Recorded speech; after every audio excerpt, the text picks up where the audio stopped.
Welcome aboard, or maybe I should say, welcome to chaos on the high seas. Cruises are supposed to be relaxing, right? You imagine cocktails by the pool, unlimited food, and breathtaking ocean views, but sometimes things take a turn for the worse. In today's video, I'm going to take you through 5 of the worst cruise experiences people have ever had. From flooding cabins to being left behind in foreign ports. These aren't just juicy stories though, each one has a lesson, and by the end of the video, you'll be much more prepared for your next cruise. Let's dive in. Number 1. The flooded cabin disaster. Imagine finally arriving on your long-awaited cruise. You unpack, lie down for a quick nap, and then suddenly, sloshing. That's what happened to a couple sailing the Caribbean on what was supposed to be a dream vacation. A pipe burst just a few doors down, and within minutes, water had seeped into their room. Carpets soaked, shoes floating, luggage drenched. They called guest services, but the ship was at full capacity. No room swaps available. They were stuck in a soggy, musty cabin for the rest of the cruise. The cruise line did offer them a partial refund and some onboard credit, but imagine trying to relax while your room smells like a wet basement. Lesson: always pack valuables, clothes, and electronics in waterproof bags or packing cubes. And consider buying travel insurance that covers accommodation issues.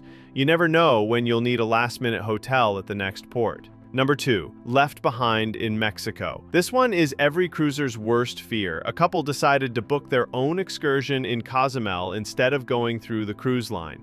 They rented a Jeep, went snorkeling, and lost track of time shopping in town. By the time they got back to the port, the gangway was already up. The ship was sailing away without them. No luggage, no cabin, no way to contact the ship. They ended up having to stay overnight in Cozumel, pay out of pocket for a flight to the next port, and beg the cruise line to let them rejoin. Lesson: always leave a huge buffer of time if you're going off on your own. Cruise-sponsored excursions guarantee the ship will wait for you. If you're on your own and late, you're out of luck. And yes, buy travel insurance. Number 3. Norovirus Nightmare. A family of 4 boarded a cruise excited for pool time, shows, and fine dining, but by day 2, whispers started circulating about people getting sick. By day 3, it was full-blown norovirus, hundreds of passengers vomiting, quarantined in their rooms, staff en masse spraying down every surface.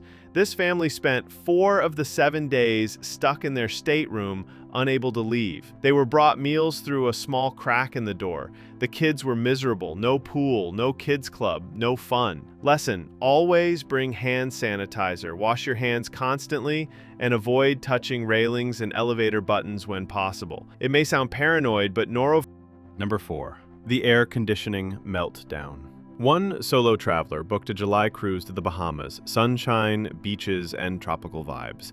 But their interior cabin had a problem. The air conditioning didn't work. It was basically a sauna. They complained on day 1. Maintenance came 3 times, but couldn't fix it. The ship was full. No cabin swaps. They spent 5 nights sleeping on deck chairs under the stars, the only place they could breathe. Lesson: pack a portable fan. Seriously, it sounds silly until you're sweating in a windowless room. And again, travel insurance can sometimes cover part of your trip if accommodations aren't what you paid for. Number 5. The roommate from hell. Here's one that's both funny and horrifying. A solo cruiser thought they booked a private room. Turns out, it was a shared cabin. When they arrived, a stranger was already unpacking. This stranger snored like a buzzsaw, used their towel as a bathroom rug, and talked loudly on the phone at 2 a.m. every night. One night, they even invited someone back to the room.